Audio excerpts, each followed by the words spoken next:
Prims, outgone Prims. They're not even outgoing, they have gone. Thank you to whoever started recording. Bless, because I forgot to do that. So these outgone Prims, just to hear from them and based on their experience and wisdom, some tips on actually being a Prim, and to someone who doesn't really know what the role entails, to give a bit of insight on what it looks like to actually be a Prim, just practically, realistically, what you would be committing to. Whew, out of breath. All right. So with that being said, I'm going to ask each of our panelists to introduce themselves. There's people waiting in the lobby. Can someone let them? Thank you. Okay, because technology is not my friend today. I'm just going to ask our lovely panelists to introduce themselves. You can say the community that you were Prim for, what year in the 90s it was that you were a Prim. Yeah, and if you want to tell us what you're doing now, you're more than welcome to, but you don't have to, of course. Yeah, let's start with you, Nopi. Okay, so hi everyone. Thank you, Wama, for giving us this opportunity to be able to just share our opinions and our journeys with being Prim. So my name is Nopi, and I was the Prim of Sonop in 2018, 2019. So yeah. So I was Prim of Sonop 2018, 2019, and now I'm currently the co-opted House Committee member for the Eendrag residents and doing my psychology honors. Nice. Thank you. Welcome, Nopi. Thank you for joining us. Liam, let's go to you. Okay, I'll keep it short. I was Prim at Eendrag last year. I am currently heading the Prim Mentor Program, the Prim Development Program, and I'm doing my honors in actuarial science. And I was lucky enough to meet everyone, so Wamahlubi and Jonté through the Prim committee. So yeah, that's all that matters about me. So good. I see you throwing out some positive things about being in Prim, just mentioning, name dropping some Prim committee benefits there. It's the people you meet. I mean, yeah. I cannot deny. Thank you, Liam. And then last but not least, Jonté. Hello everyone. So my student number started 184. So that's what I started. Was also Prim last year, obviously, as I said, and Prim of speaker. I've been here as the strategic advisor, but I'm also tourism, so I'm not actually doing anything during that moment. I didn't hear the last bit. We're just breaking up a little. Okay, so I work in tourism as well. So obviously, tourism at the moment, I'm not doing much during the day, so I can add old Prim as well. Okay, awesome. So you're a working man. We love to see it. You are the goal. That's where we're all headed. All right. So thank you once again to all three of you for just taking the time on a Friday evening to invest in the future of leadership at Stellies. I'm just going to jump right into it and start grilling you all one by one. So I think the best place to start is if someone wants to become a Prim, they are going to want to know how practically they actually do that. So the application process. I know it varies from community to community, but there obviously are going to be some common themes. So we'll hear from each of you how it happened in your community. And if you are listening to this and you are not from the residence or PSO that our panelists are from, just consult with your current Prim now to find out how it works. But I'm pretty sure you would know because you would have seen, unless you were in first. Yeah, you'll know. So just to hear from your experience, Jonté, I'll start with you because I ended with you now. How was the application process for becoming Prim specifically at Pukke? Yeah, so honestly, I think what's important is the contribution to each community, and I know some communities have adapted their contributions, but for us it was you have to be on the health committee for a year before you could stand. So that was like one criteria. But in terms of the application process, it was fairly similar to the HALCO members, with the inclusion of just what is your dream for the role and the position. But in terms of actually like applying, we had caucus on the same evening as all the house committee and the head mentor. So there was not much of an added pressure except that you started first with your caucus. But there was, and I think that's where you said the community has their own role. Some actually rolled up leading up to the Prim caucus. Okay. So,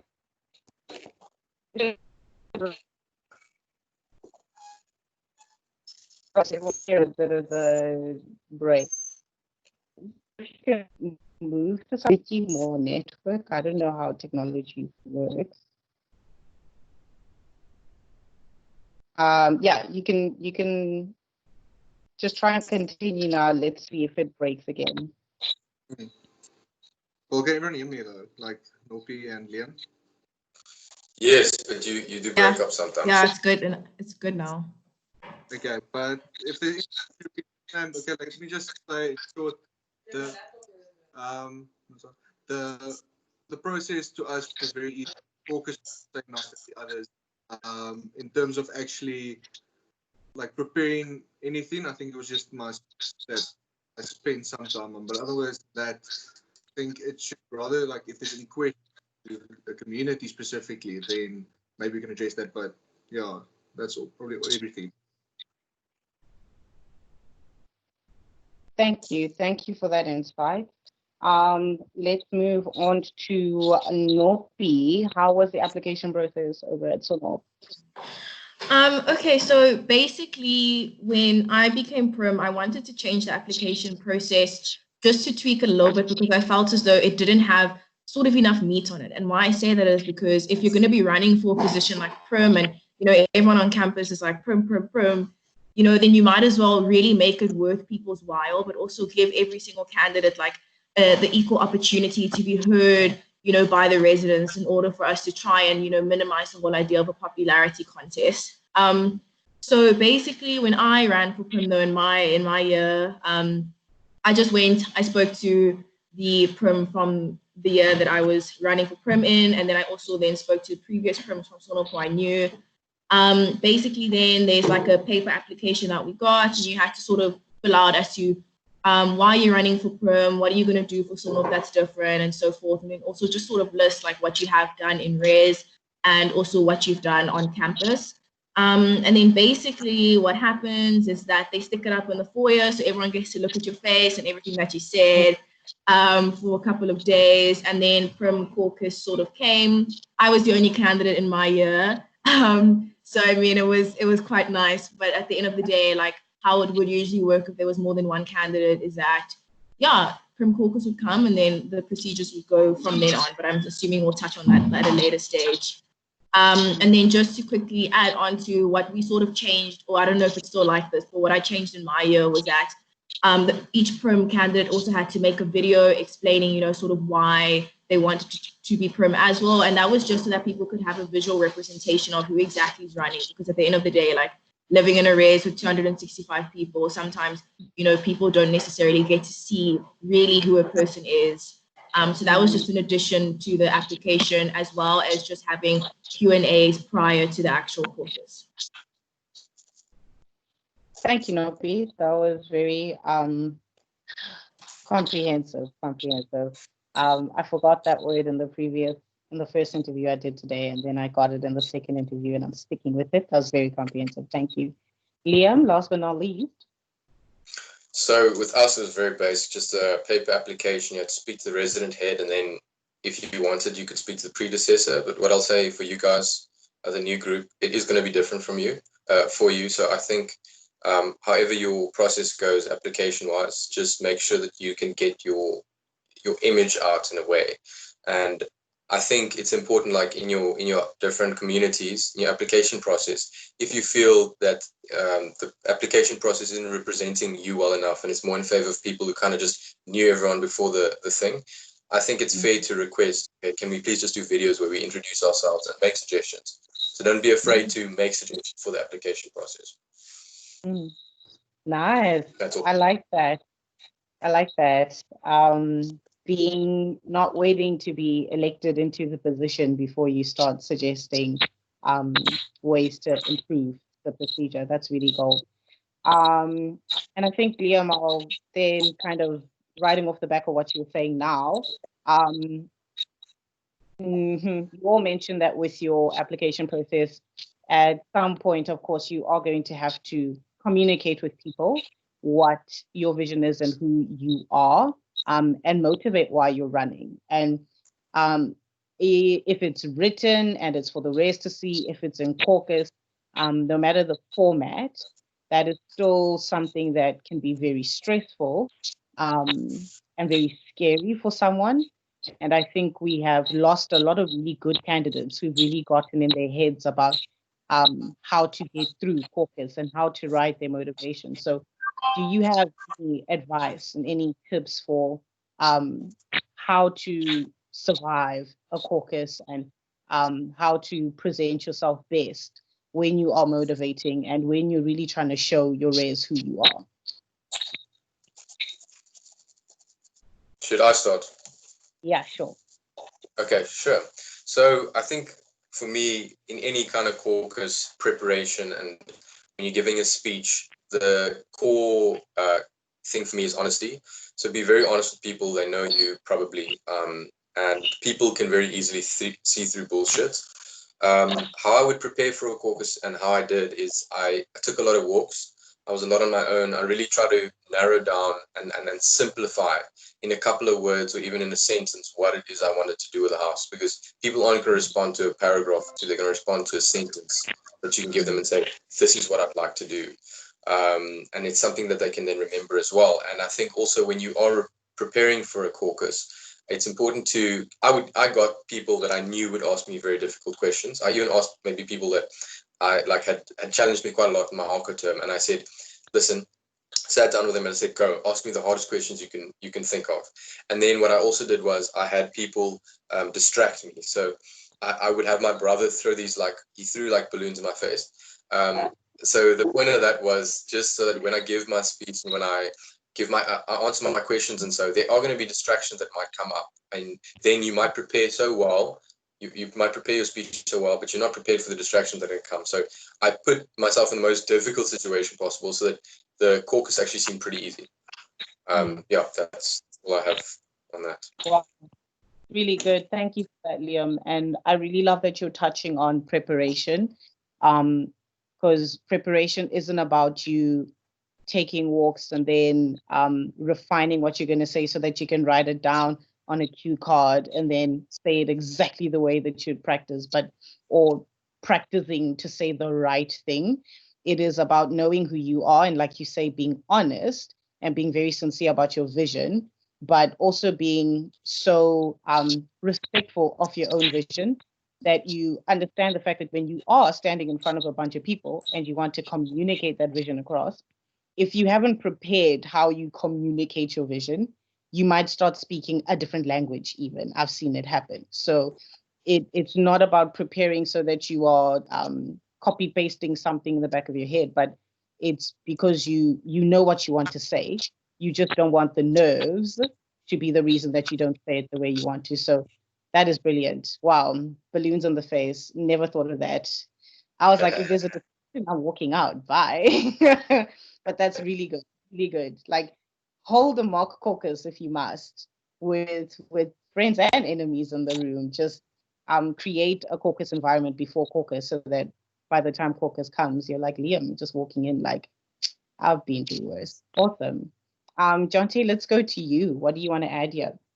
I think what Liam mentioned now is a very important principle in Prim, and that is not jumping into something, preparing in general, and to take what, like Liam, the distractions, I think, is the most important, because you can never actually prepare for them, but you can have a simulation that could put the best possible advantage.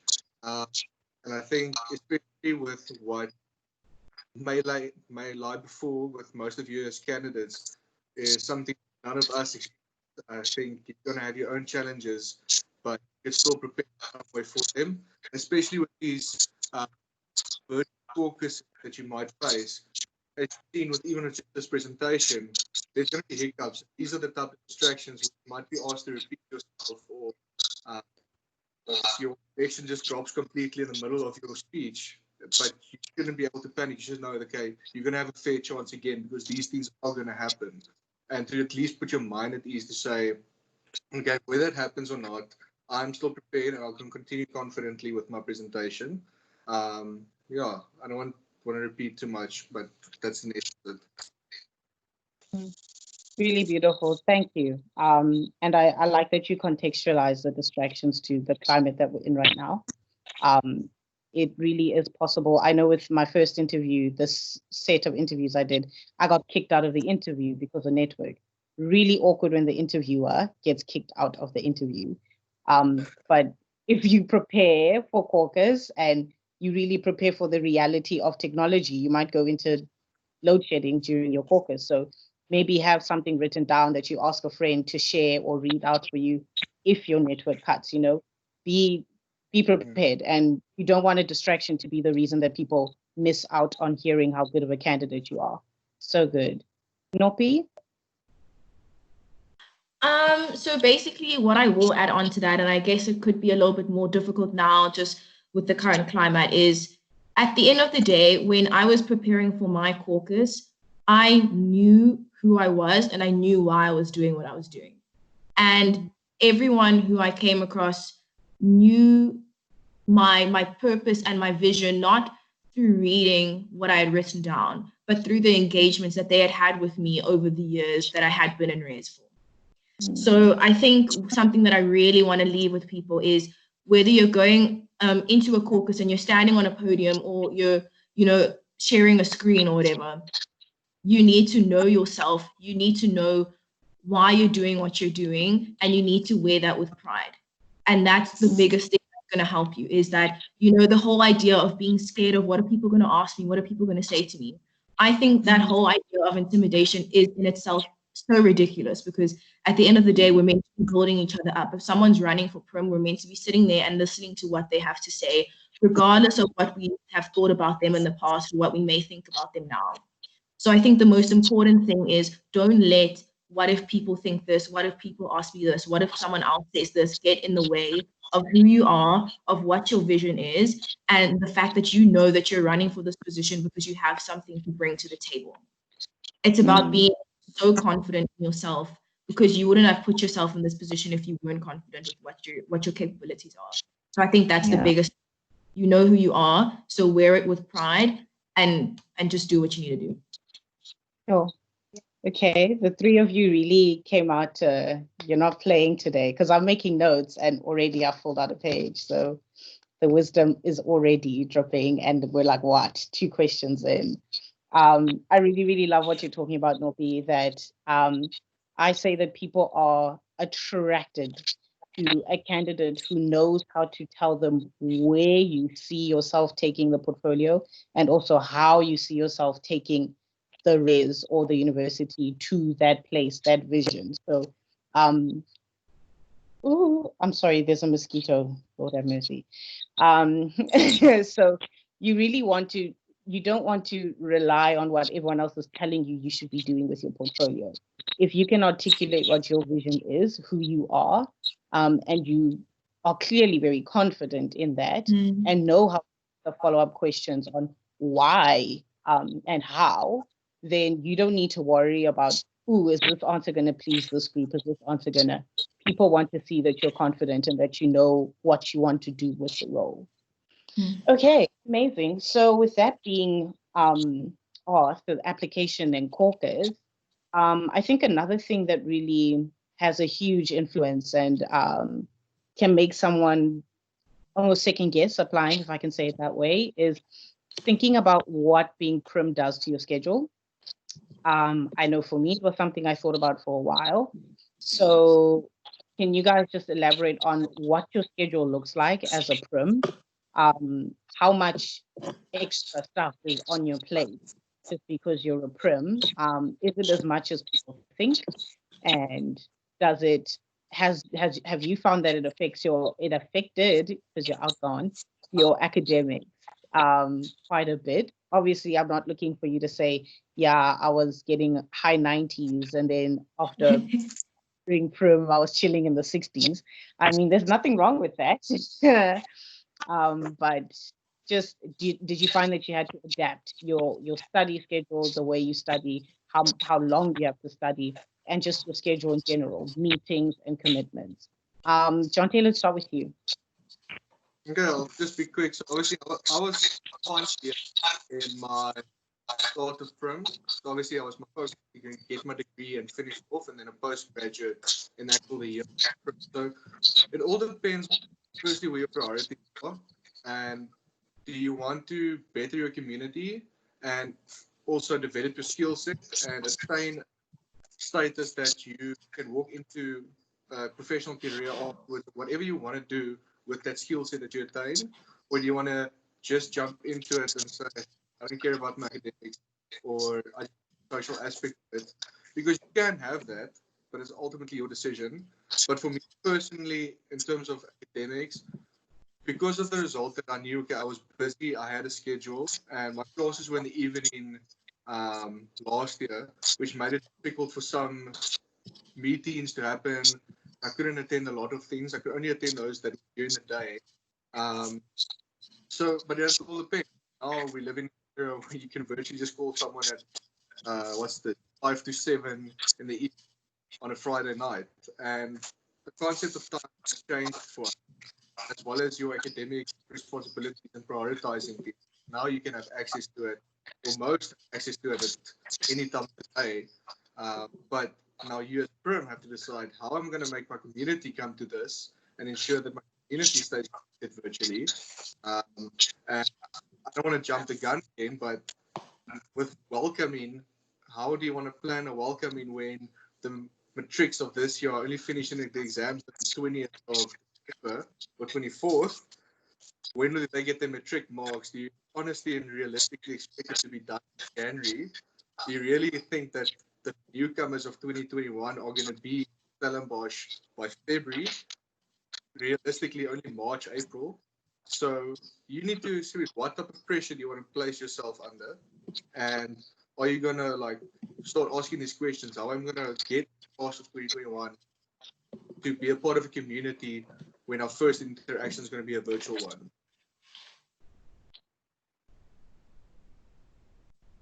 So good. Yeah. And thank you for you just got me thinking now. I'm like, oh wow, they actually are not going to be here in February. But that's really good to mention now, and to actually have in people's minds as they enter the next leadership term, is considering what welcoming is going to look like. And I know your campus, Stellenbosch campus, usually welcoming is in that time when people haven't started class yet. So people might have to think about what it's going to look like to do welcoming with classes having started, like we always have to do at Tygerberg. But I really do like that you mentioned that you have to prioritize, and that your schedule doesn't need to feel overwhelming if you have planned. Like you're saying now, be really realistic of what the future is going to look like. And there's actually a benefit to us being in this pandemic state. As horrible as it is and devastating as it is, we're able to have meetings online, so you can factor out travel time or factor out, I know for me it was traveling from Tygerberg, but there's a lot of elements that are a benefit, the fact that we can do online and virtual meetings. So you can use this to the benefit of your schedule. Thank you, Jonté. Nopi? So basically, what I want to first start off is say that Prim can either be very, very stressful to the point where you don't have time for anything, or it can be somewhat okay. And the reason why I say this is because it really depends on what does Prim actually mean to you. So when I was Prim, I thought I was Superwoman. So I was doing everything. Someone called me, Nopi, this toilet's not working. I was like, oh my God, I'm going to sort it out for you just now. But then I started that's just a very small example. I mean, there were worse ones. But what I'm trying to say is that you have house committee members, you have other people in Res for a reason, so that Prim does not have to become something like that where you literally don't have time for yourself. Prim is really dependent on, why are you running for Prim and what do you want to do as Prim? If what you want to do as Prim is, let's say, for instance, focus on residence leadership, then you should have time to be like, okay, this is my main priority, which means that if I'm able to dedicate this much time to this in a week, and then also make sure that when I'm in class, when I'm, having a coffee with my friend, I put my phone off, not because you're irresponsible, but because you understand that at the end of the day, you're still a human. And I want to I want to tell everyone, please take off the imaginary cape that you're going to try and put onto yourself and sort of feel like you're some sort of superhuman, because you're not. And it's really important to come to terms with that. And I think just from a personal level, I was so invested in doing everything that I could, for the people of my house, for the position of Prim, that at the end of the day, I lost so much valuable time that I could have spent putting into myself, giving myself the energy and the care and the love that I need. And it got to a stage where at the end of my Prim term, as much as I felt like I'd given a lot to the community I was serving, I felt like I'd lost a lot of myself. And a lot of myself included academics. It included my mental health. It included my physical health and so forth. So what I'm trying to say is that it's really, really important. And it sounds very cliche, but first of all, you do need to put yourself first in this position. Because if you don't put yourself first in this position, then you can't lead to the fullest capacity. Secondly, your mama did not send you to university to not get that degree. So you also need to make sure that you're using the time that you have to also focus on what you did come to varsity to do in the first place. But with that being said, make sure that the times that you are being a Prim, the times that you are investing yourself in your Prim life, you're doing it to the best capacity ever, and you're learning more from doing that. So remember to delegate. Remember to understand, that a human being needs to live in a holistic way. And you can't live in a holistic way if all of your time and all of your energy is only going to one thing and you're not spreading it out, to your mental health, to your academics and so forth. So I really want to stress that so much. Please, please, please, please, please, you're not a superhero. You're great, but you don't have to be a superhero. No one has to be a superhero. You just have to do what you can in your own capacity. Beautiful. I wish you had been there last year when I was applying to give me this path forward. So thank you. I think that's definitely going to benefit someone who's listening to this going into it. A lot of the time as Prim, the only time that you're going to come first in someone's life is in yours. Sometimes your community only knows you as Prim, so you can't then also know you as Prim only. You are a whole being, and sometimes the only person nearest who is going to acknowledge that is just you. So if you're not prioritizing self-care, no one else is. I know my parents were trying to, but they were 1,000 kilometers away from me prioritizing my self-care. So really, really good, Mopi. Thank you. And Leah? So I failed my third year of my degree, and that is a reality. It can consume you, and it's not just the explicit times. It's not just the actual things you do. It's a lot of time that you spend thinking about the decisions you've made and the challenges that come your way. So it is a reality that it will take some time. I think I probably spent around 4 to 5 hours a day. But what I told my brother, so he ran for a cappella leader of my res, or he was going to run, and my parents really didn't want him to run. And they were worried about his academics. And then I told them, the thing is, you got to realize that if you want to be distracted from your academics, you can be in many ways. So Prim isn't the only way. My brother, he loves anime, he loves anime.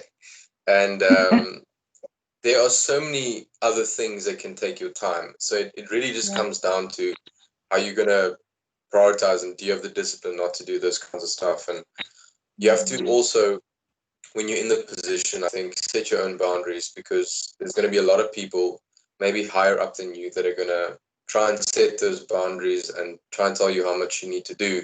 But in the day, you gotta set your own boundaries. Thank you, Liam, and thank you for being honest. Yeah, Jonté.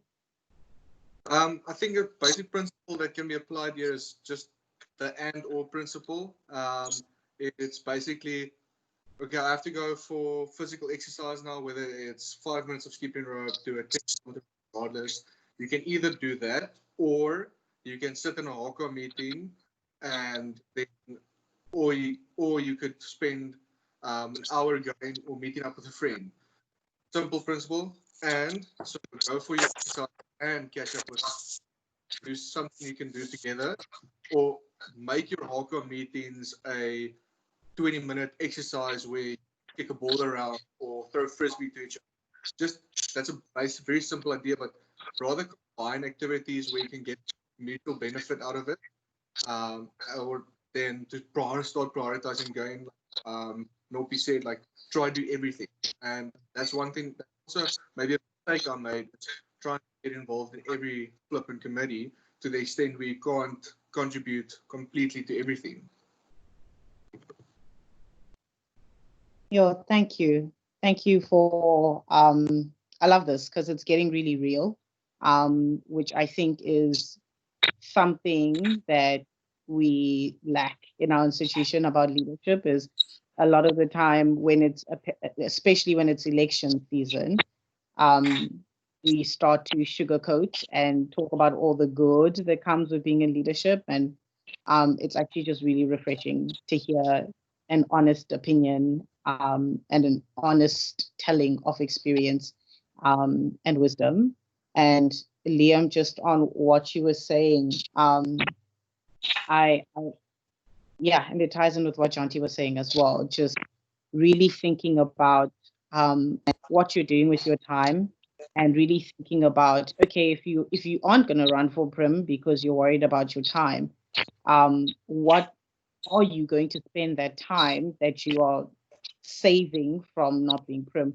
What are you going to spend that time doing? Because every single thing that we do is taking away time from something else.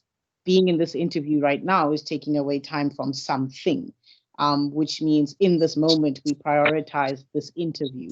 But that doesn't mean that this interview is the most important thing in our lives. And that how it is when you're Prim as well is there are moments when you're going to go, I'm prioritizing the fact that I'm studying now.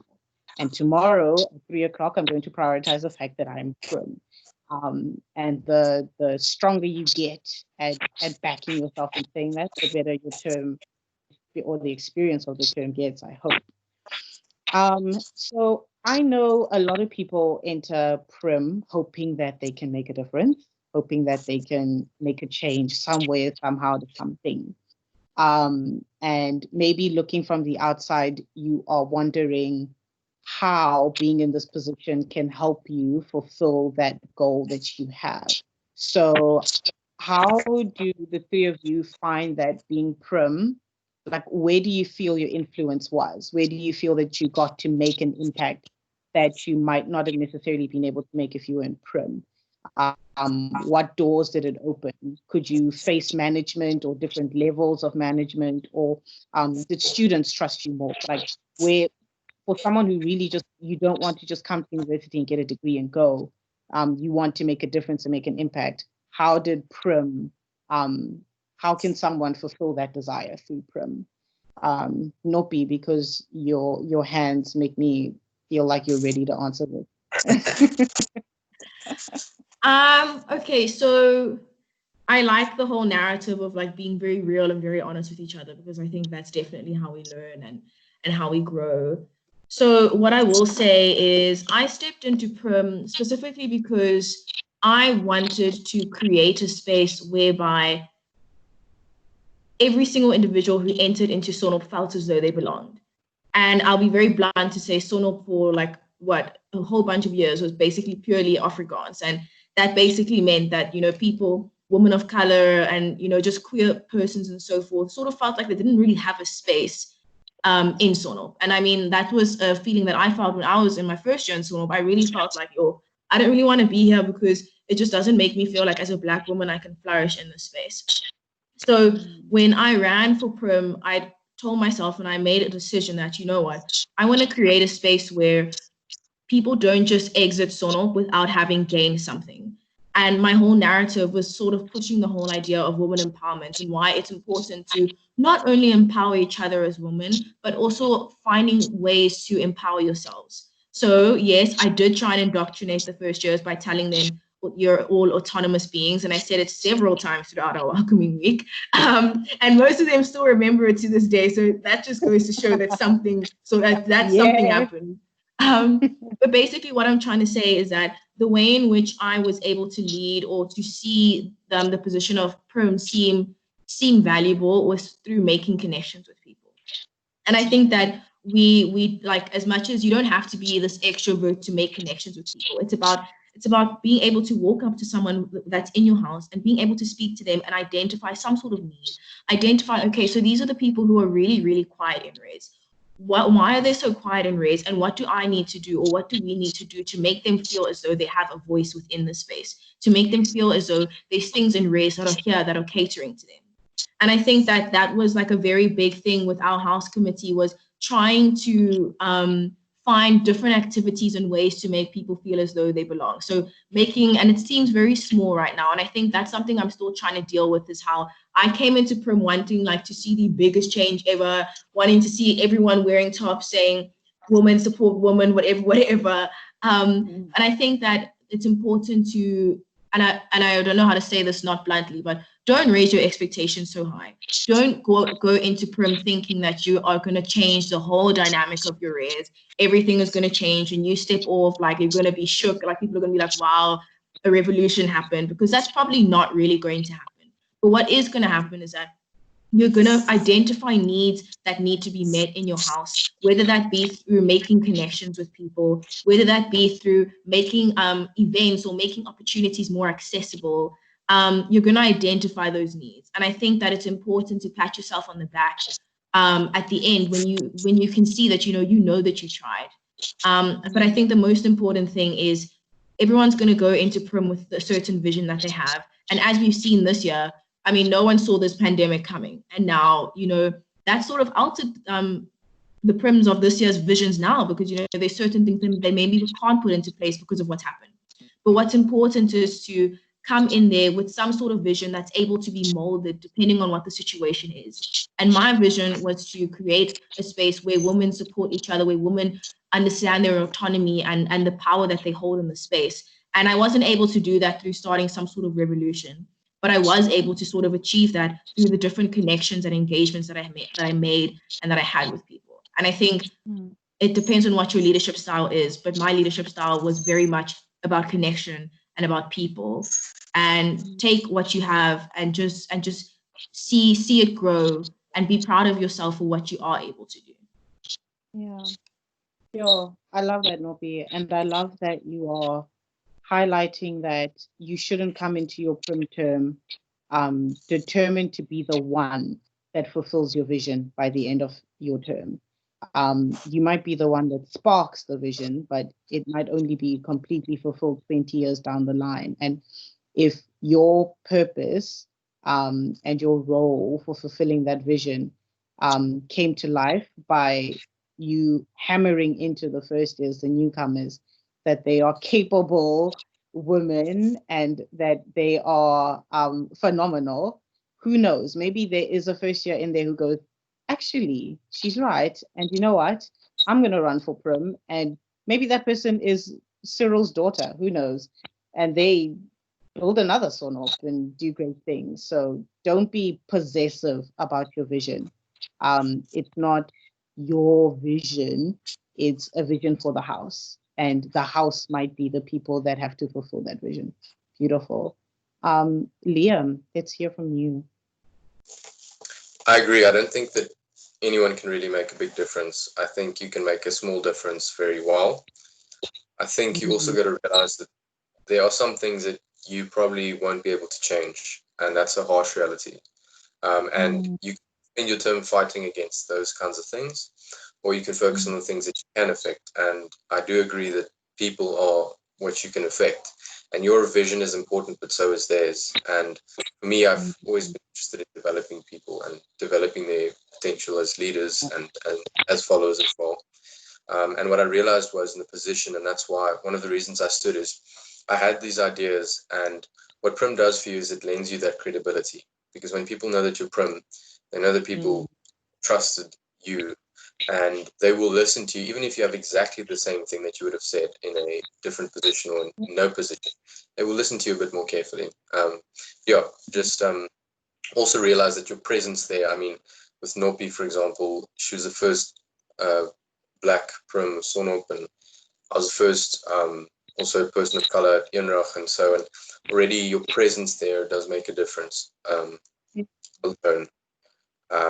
That's all I want to say. Yeah, sure.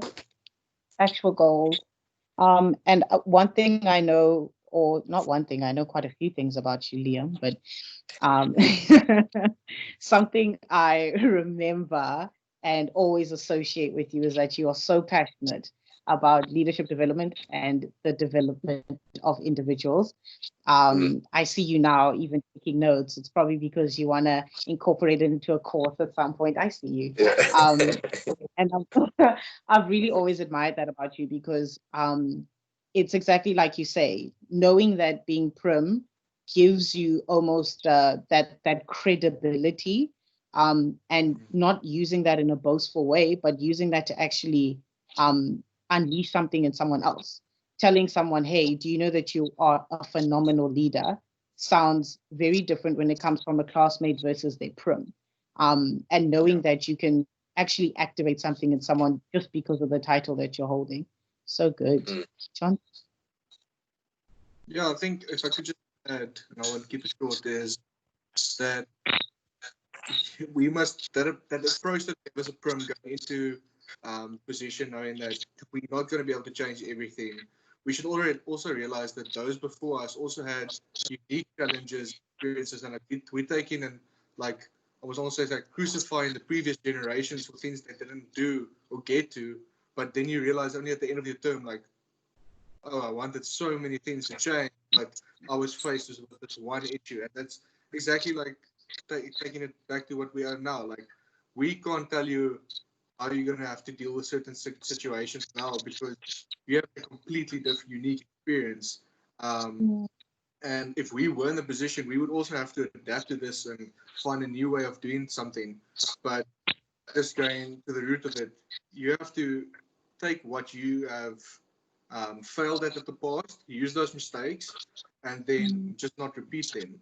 And the only way you're going to be successful is just take a step by step and learn if you make a little error, or at least then using experiences of the past to learn from, and then try and correct it. Yeah, sure. Really, really good. Thank you, Jonté. That's that working man wisdom there. We see Now, you. I'm going to give an Oprah quote in a bit. I just had to do it for a client today. Yes, that is an actual tip. As a Prim, you must have a book of quotes. You never know when you're going to need to give a really encouraging quote to someone. Just makes you look so educated when you have a random quote somewhere. Because I'm building social media content for a client for next month. Here's the quote from Oprah. I'm a woman in process. I'm just trying like everybody else. I try to take every conflict, every experience, and learn from it. Life is never dull. Wow. Is that Oprah? Yeah, girl. Love that lady. Love her. And going off of what you just said now, on every trial and every conflict, I'm interested to know if you guys faced, in your term, if you remember many years ago, facing a really challenging or difficult thing or time or crisis or anything like that that came up in your term as Prim, and how you overcame that, how you got through it. Anything that you're willing to share that was really challenging. Jonté, let's start with you, because you gave us the quote. So, realistically, things like EMS and do those things affect cannot affect you, but affect your team members as well. So we started welcoming without a Prim, and that's a reality. Like, a welcoming leader now had to suddenly change, and we had to elect a vice Prim right before the welcoming. And that's probably the first challenge. And like, our constitution didn't prepare me for it. I don't know what processes to follow. And some things you're just going to have to battle out and take it step by step and, like I said, go through it. And then perhaps another thing was you're going to have conflict from seniors, but then again, this might be a complete different experience for you. Your seniors might actually want to be involved now virtually or contribute in some way to the house, but you're not going to be prepared for every challenge and conflict that's going to come your way. But in some way, you can just ensure that the constitution is somewhat up to date, but be a guideline, or at least have a mentor like Liam in your life that can just guide you or assist you in troubling times, or someone that you're able to speak to, whether it's your residence head or your potential peer co-chair. Just have that person that is that source of hope and inspiration and just guide you a bit as well. Thank you, Jonté. That was really, really good. I see Liam giving us a young cheeky smile there for being tagged as the mentor. So let's jump onto him for some advice. Yeah, I really agree with Jonté. I think this isn't necessarily the answer to this question, but one thing that you're going to realize if you enter your Prim term is you're going to learn how you panic.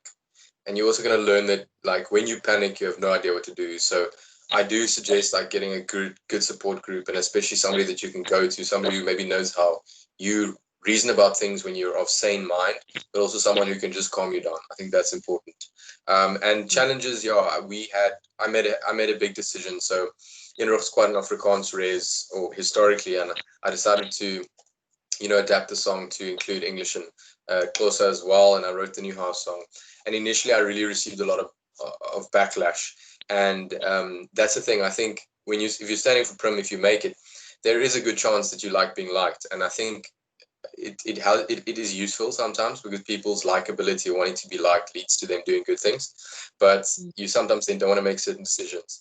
And with that, I'll just say that there are people. Sometimes you make a decision and they will tell you that they hate you in the moment, and they'll really say, like, what did you do? But at the end of the day, they thank you later.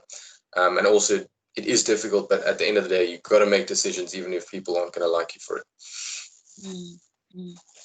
Sure. So good. Yeah, and I remember when you were going through all of that, I was like, could never be me. Bless you, Liam. All the best. You got sued, Wama. You got sued. I'm okay. Yeah, Priming will show you flames. You do learn how you panic. And I think the worst part is that I don't panic. Like, I get more composed when I'm panicking, which makes people think I'm not panicking, which is the worst. But you really are going to learn how it is that you panic, and just forgive yourself for the way that you panic and know that that is you. Yeah, and some people, things do get a little heated. And just know that people aren't coming for you personally. They're coming for the fact that you're Prim and you have made a certain call and a decision, and it's not about an attack on you, it's an attack on the position. And a lot of the time, the louder voices are the ones complaining, but know that there is someone out there who is thanking you for example, like Liam, a transformative change, an inclusive change, for being brave enough to take a step, and brave being hated by some people in a moment. And this position can get a little thankless after a while. Like, people don't really come back to say, oh, thank you. Like, you changed my life, but you did change their life and they are thanking you. They're just not thanking you. Thanks, Liam. Nopi, I saw you adjusting your angles there. Are you happy now? Are you ready? Yeah, sorry, my battery was going to die. So basically, I want to sort of touch on two things. The first one is very brief. One of the biggest problems that I faced during my term was that whole idea of quorum. I don't know if quorum is still a thing now. I'm not really sure how it works in everyone else's, like, PSOs or residences. But as much as it's important to, always hear everyone's voices, quorum was something that held us back a lot in our term. One, because people either just wouldn't pitch to come to house meetings and so forth, which then meant that we didn't have enough people to vote, which then meant that we couldn't vote. So I think it's just really, really important to also understand, like, what is also hindering progress? And when I say progress, I mean it should never be something at the expense of other people. It should always be for the better of the house. And I think quorum was a really big challenge that I had to face. And I don't know how it is now, but I really do hope that Sonop was able to just do something about it, because at the end of the day, if we want to achieve progress, people need to show up. And if people don't show up, then, you know, that can't stop progress from happening. And then secondly, so I love my house committee so much. But what I will say, though, is one of the biggest challenges with being Prim is not only leading your residents, but it's also leading your house committee. Mm. And I think that's something that's really important to understand, is that there's going to be a whole diverse range of people. I mean, there's going to be a diverse range of people who form a part of your house committee with different opinions, different ways of seeing things, and different ways of wanting to do things. And I think that that's really important to understand, that as much as that's very beautiful and it's very fruitful, that can also become a very, very big challenge in terms of managing team dynamics, and also being able to have to separate that, you know, right now we're colleagues, we're not friends. And I know it sounds very harsh, but it's something that has to happen. There has to be an understanding of, in this space, we're not friends, we're colleagues who are here to serve the house, to serve the space that we all apply to serve on. And I think that's a really important thing. And there's going to be a lot of, I mean, I don't want to now call it into existence, but I'm just being very blatant and very honest, is that there's going to be conflict. There's going to be times when people don't agree with each other. There's going to be times where different house committee members come to you as a Prim and question your authenticity, or question, you know, what it is that you're doing. There's going to be times when other house committee members don't show up for things that they were meant to show up for. And as a Prim, it's important to understand that you ran for Prim for a reason, which means that the house committee members will ultimately follow the way that you lead. And it's really important to be open, to be honest, but also to know when to nip things in the bud for the sake of the house. And I think that, and this is just from what I've seen from talking to different Prims from this year as well, is that the house committee is one of the biggest challenges any sort of Prim has to face. And you grow a lot from it, because you learn conflict management, you learn what it means to work with a diverse group of people, but it's also very stressful, and it gets very tiring, and you get very upset. But it's important that you keep on managing those team dynamics. And at the end of the day, you know why you're there, you know what the vision is, and you need to make sure that the house committee is consistent in following through with that vision. Yeah. Beautiful, Nopi. Before I go on to the next question, because what you just said now sparked the next one. Jonté, I know you have to leave very soon. So I don't know if there's anything you want to say as a goodbye, your parting piece of advice before you hop off. No, just want to say that listen to what has been said, but also what is going to be said next after I leave. But more importantly, you're going to be given the opportunity to innovate, bring a community together in 2021, which has not been done before, but also think of it as a way, as a fresh start, because all that has happened in the past, toxic traditions, those things have no fruit in this year and will most likely not carry fruit in the next year. You have a fresh start to bring the community that you've always wanted to bring. So go speak to the past Prims, the vice Prims and welcoming leaders of, let's say, the last 4 years of things that tried to change, and you've got the opportunity to bring those changes now, because you're going to build a community now. Because we can't tell you what to expect, because we've not gone ahead and tried it before. We can tell you how to do a welcoming and plan a fensters in a Stellenbosch that passed, but not in one that's to come.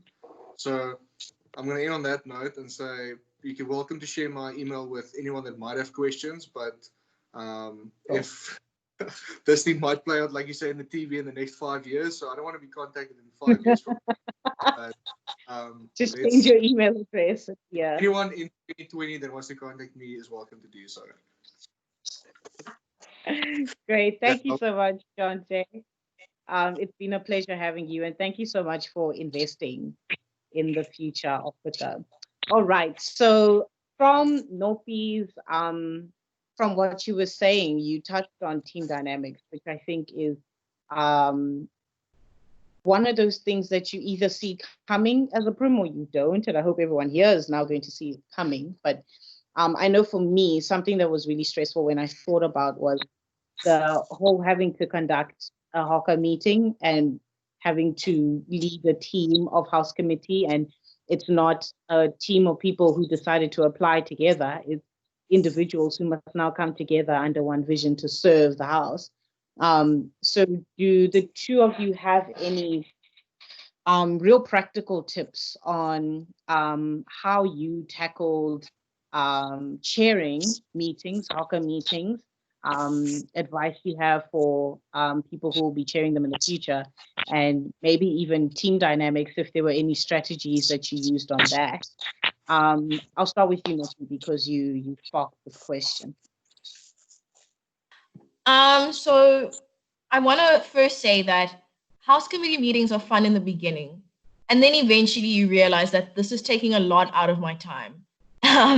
And I want to really stress that is that in the beginning it's nice, but as the term starts to go and academics start to arise, you realize that, wow, I actually have so much work to do, and now I need to host this hawker meeting. And why I'm saying that is because it's important to make sure that your house committee meetings are practical, but most importantly, things that need to be discussed in the meeting are discussed. Like, I don't want to attend a house committee meeting and someone says, listen, guys, we need 5 new fridges for the kietoki, whatever. That's not something that needs to be said in a house committee meeting, right? And that's just a very simple example. But what I'm trying to say is that what we tried to do was make sure that house committee meetings are being used for things that really needed us to come together and think critically about a situation. So for an example, this is not the most drastic example, but let's say for a house dance, right, is that you want to make a house dance as accessible to people as possible. Now, that's something that we need to discuss is how are we making a house dance more accessible, whereby not only one type of person is attending our house dances. How are we making house dance accessible so that every single person in Res gets to have that experience? And that was just like a very small but practical example of using the meeting times as a space to be very critical. Secondly, we also use the meeting times as to work on our team dynamics. So we would do things such as team activities, like maybe getting to know each other a bit more, or maybe if there was an issue that had happened and there was conflict that arose, we would sit down and be like, hey guys, this is what happened. Like, we need to solve this now, and we need to solve it in this room and get it out of the way. So I think it's really, really important to use your house committee meetings for practical things and, make it sort of formal in the sense of if someone has an agenda point, they put it on the agenda. If it's not on the agenda, you don't discuss it because you had ample time to put it on the agenda. Make sure that you have someone taking minutes of the meetings and just to make sure that you can always revert back to that. And that's just very practical things. Make sure that sometimes try and invite an outsider into your house committee meetings if you don't maybe have like a co-opted house committee member, and also get different opinions when you're discussing critical issues. And then I think just to quickly touch on the house committee dynamic, something that we tried to do, which we learned from the previous house committee, was sort of a buddy system, whereby you as a house committee member are given another house committee member as your buddy, and the two of you are basically responsible for each other. You're responsible for keeping each other accountable. You're responsible for being able to know each other's whereabouts. If someone does not pitch to a house committee meeting, you can't ask in the room, where is so-and-so, and everyone's quiet. As the buddy, you should know why your person didn't pitch to the meeting, but at the same time, your house committee member probably should have sent an email or a message saying they wouldn't. Anyway, but it's just using things like that. And the buddy system actually worked pretty well in the beginning when we had our house committee camp and everyone had their buddies. So you couldn't go and have a sleepover with your best friend. No, you had to really go and get to know this person. And I think it's important because a lot of the times in house committees, they can be cliques. And I think cliques are probably the biggest enemy to progress sometimes in the house committee. And I think it's really, really important as a Prim to nip it in the bud from the beginning that they shan't be any cliques. And this is what we're going to do to actively make sure that there are no cliques, and you're not going to tolerate that. So yeah, I know I've touched on quite a few things. My head is buzzing a little bit. I'm getting back my old Prim energy vibes now. But but that's just what I'm trying to say. It's giving you guys practical things to use. Okay, I'm done. Well, thank you so much. No, it's good that your head's buzzing because we want to give as much advice as we can get into this in the short time that we have. And I really, really like that you are emphasizing being, don't leave things, how can I put it? Don't be subtle about conflict and issues that you can tell are influencing your team's ability to work well. If there's a conflict, you know that this portfolio clashed with this portfolio, sit down with those people and actually say what happened. And I know you two are angry at each other, or I know we're upset with one another. Let's discuss it. Yeah, I really like that. I really like just being very open about nip it in the bud. Yeah, nip it in the bud, and don't say things that imply it's nipped in the bud. Like nip it in the bud. Like actually be outright do it. Beautiful. We love to hear it, Superwoman. Liam. Accountability is going to be hard now. So whether you do the buddy system or you find another way, it's important to remember that. I saw my role as Prim as a facilitator rather than somebody who talks a lot. So you probably have noticed, but I don't speak much, and that's my style. It works for me. And what I typically would do is if there was a discussion point, I wouldn't speak while it's happening. I'd just listen very carefully. I'd maybe guide the question. So I would use guiding questions. So I'd say, do you think that that's the best thing that we can do? So the person can interpret it how they want, and then you kind of guide the conversation at the end. You give your opinion because you are Prim, and people can say what they want about a hierarchy, whatever, but you are the Prim, and they, your House Committee members. And then also important to remember that a meeting is not an outcome. A meeting is not like an objective. A meeting is where you discuss objectives. Bear that in mind. And also try not to allow meetings to drag on. That's why I also don't tend to talk a lot. And I mean, some people need to talk more to get themselves to make themselves heard, but keep that brief. And before you, because I do believe that your role is partly facilitator, set the rules or the guidelines before. So say before we start, guys, listen, when somebody speaks, can everybody else keep quiet? Can we keep our phones outside? Can we? You just set certain rules that then if everybody agrees to it, and you ask, does everyone agree to these rules? They say yes. And if somebody is disrupting you or being disrespectful to someone else, you can say, listen, we all agree to the rules at the beginning. And I mean, my style also, and again, find your strengths, but my style, I am a bit more firm. And when I became Prim, I did become a bit more reserved. I was a lot more jokey before the time, and it was just what the role required of me, I felt. Yeah. I know reserved, Liam. But I saw through reserve Liam, so I know all the Liams, I hope. But yeah, I really love what you're saying about accountability is something that as a Prim, you're definitely going to have to plan for, considering the setting that we're in. Yeah, Nopi, I've never heard of the buddy system. Now that I think about it, might have helped me. So consider incorporating a buddy system if you must, whatever it will take, but really think about a fresh perspective on accountability in these times. Yeah. Oh, Liam, a meeting is not an outcome. Meeting, okay, we see you dropping some statements there, little tweets. Okay.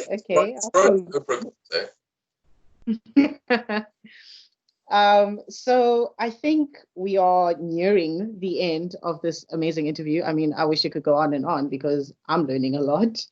But I think both of you have shared quite a bit in terms of the highs and lows of how your term was. And thank you so much for being so personal and honest. And I'm actually wondering if you could go back in time, knowing what you know now, if you could go back in time and speak to the Liam and the Nopi that was at caucus and saying, I really want to be Prim, having gone through what you went through and learned what you learned, would you still tell that Nopi and that Liam to run? So not run again, but if you knew everything that you would go through and you got to go back in time, would you do it? And like what made it worth it to be Prim for a year in your community? Nopi, looks like you're ready. Okay, so I would most definitely run again, and I'm gonna avoid talking about because you learn so much from the people and you get to make a difference in your house, all that. We get that. Like that's probably why everyone's running. I'm assuming. Well, I hope so, because you do want to make a difference and you want to just see things really flourish. But to be also more blatantly honest, being Prim also opens a lot of doors for you. And I think it's important to also think about that. It's important that, yes, you want to make a change, be the change you want to see in the world, but it's also important to understand the benefits that also come from being Prim. And I didn't know that until like halfway in my term when I started getting a lot of different opportunities. I started being able to engage with people I wouldn't have actually had the opportunity to engage with if it wasn't for being in this position. I started being able to, to apply for other positions, to apply for other opportunities because of the fact that I was Prim and I have this background, as being Prim. Thirdly, it really boosted my self-confidence and the way in which I see myself as a person. I see the fact that I could get through being Prim, being a leader in a climate where, I'm not even going to go into management, all of that kind of stuff that you have to deal with. But, having to deal with like quite a lot of things. At the end of the day, you need to pat yourself on the back and be really proud of yourself and carry that with pride. And it's important to never feel guilty of being proud of yourself. And I think I think it's really, really also important to understand how Prim allowed me to make connections with people that I probably would have never really made connections with before. I mean, like what in the beginning, like Wama and I are so like close now. We're even in a WhatsApp group where we were busy like sending each other text messages during beer car, busy talking, oh, this was that did that. But it was all about connection. I remember the one time Yem and I literally sat in his room and just completely complained about things for literally 2 hours, and literally was like, you know what, like I can't do this anymore, bro. I'm so over this. I'm leaving. I'm done. I don't want to be Prim anymore. And it's funny now when I'm able to talk about it.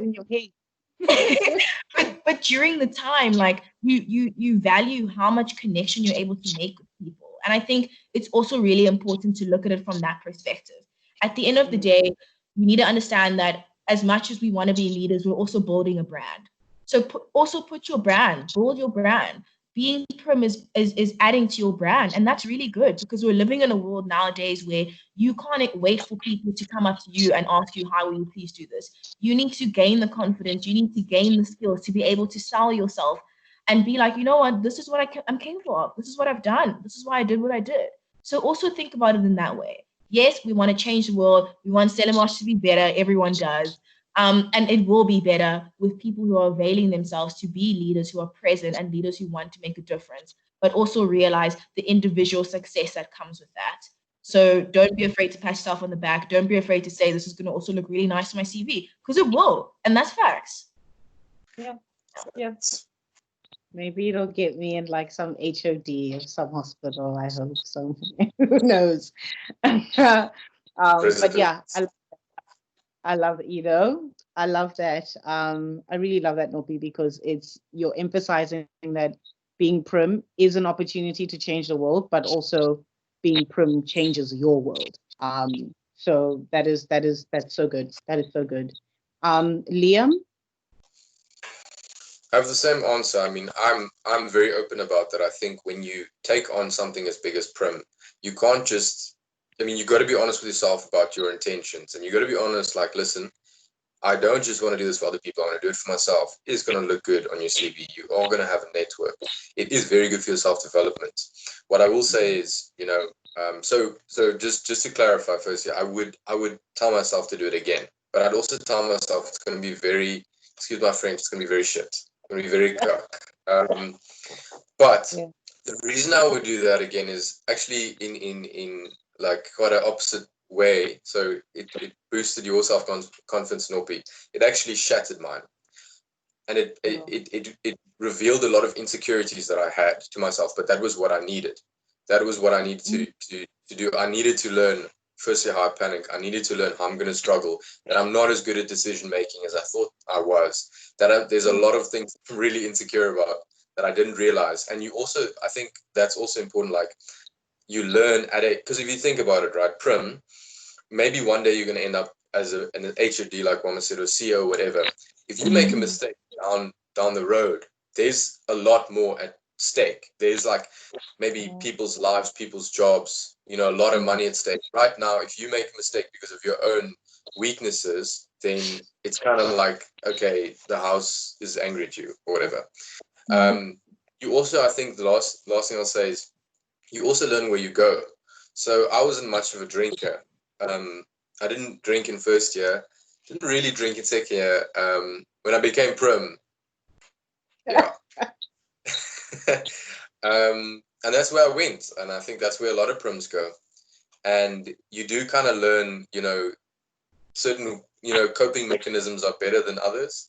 And I did learn that is a danger for me. I mean, alcohol is a danger. It's something that I need to look at and address with myself. But I don't think I would have realized that if I wasn't in such a stressful position. And then I learned to deal with it and mitigate it and whatever. But yeah, you really learn a lot about yourself in a negative and a positive sense. And the negative is also positive. Yeah. Yo, that is so profound. And I think what I love so much is that you both said that you would go back and tell yourselves to do it again. Like, because I know it's so easy to listen to what someone's gone through and go, that's exactly why I'm not doing it. But to hear someone tell you what they've been through and still tell you, but yeah, do it again. Those were growing pains and I'm grateful for the growth. Wow. Okay, I'm encouraged to like run for Prim again, but it's too late for me. So this is my final closing question. Sure, you're both like sweating at the palms. And it's very open-ended, very vague. You can interpret it how you want.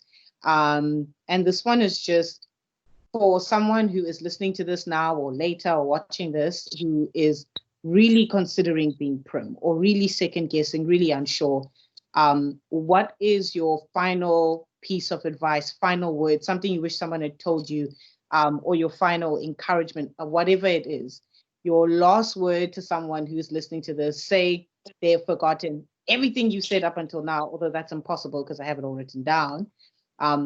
If they're going to remember this, and this is the thing that's going to push them to really pursue Prim, what is your final word to someone who is in that space, wanting to be Prim or thinking of applying for Prim?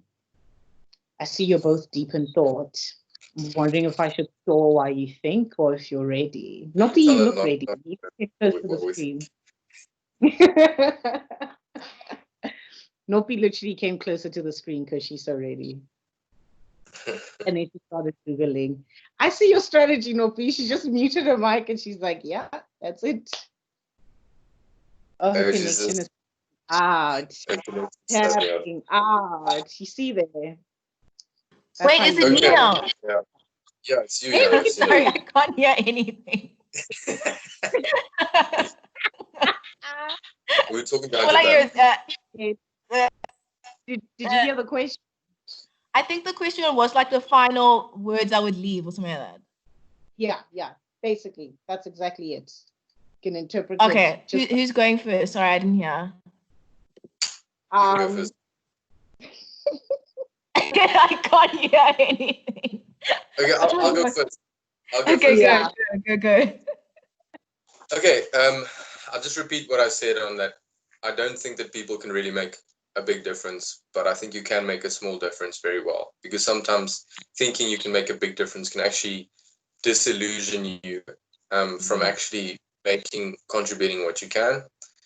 And one last thing I'll say is, I think another thing that Prim does is it does affect how you treat yourself.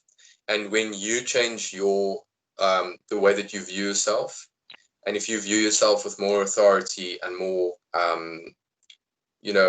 power and decision making, all of that, people react to that. And I've noticed it. So it doesn't ever leave you. Once you've been a Prim, it stays with you. It's a tough process, but when you leave it, people treat you differently. I think that's what I'll leave you with. Beautiful. Thank you. I don't want to taint what you said, so I'm going to go straight to Nopi.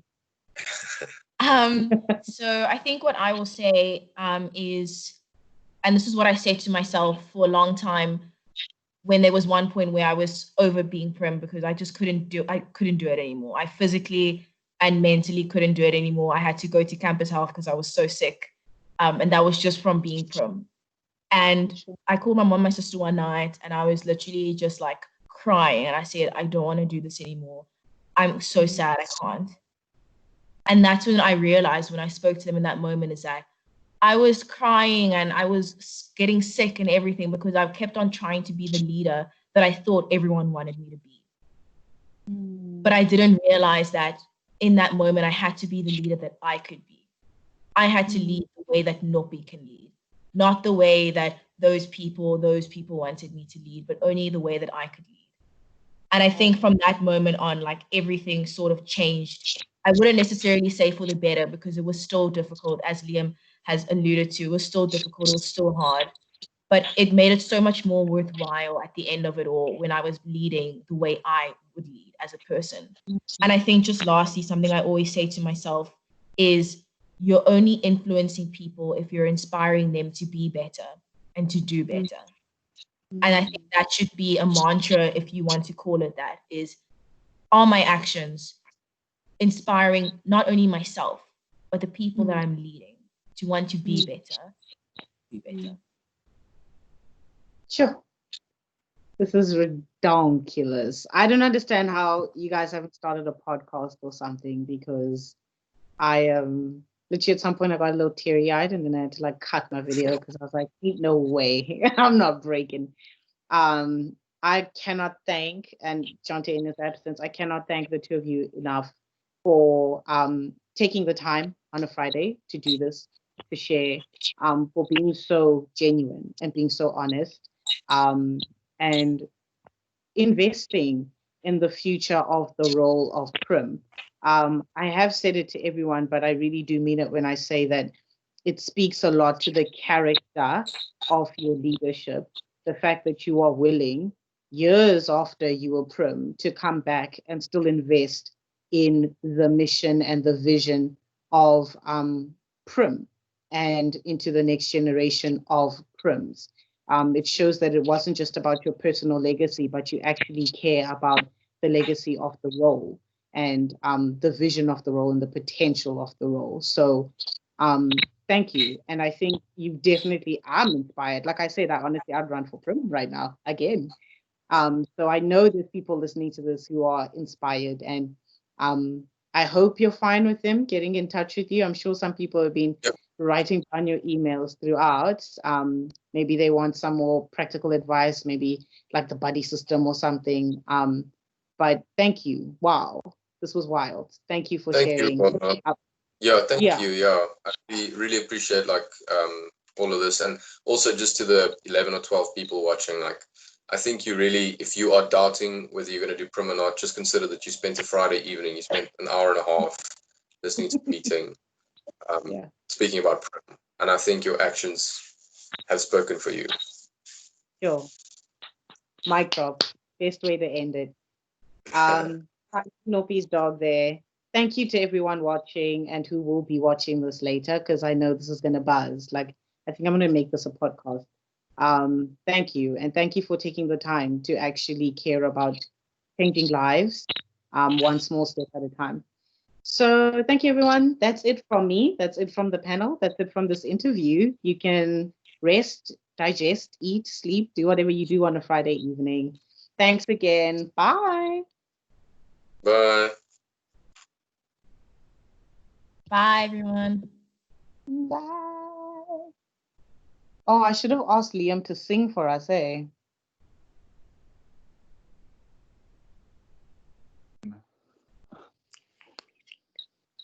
How do we exit this thing? Press the red button.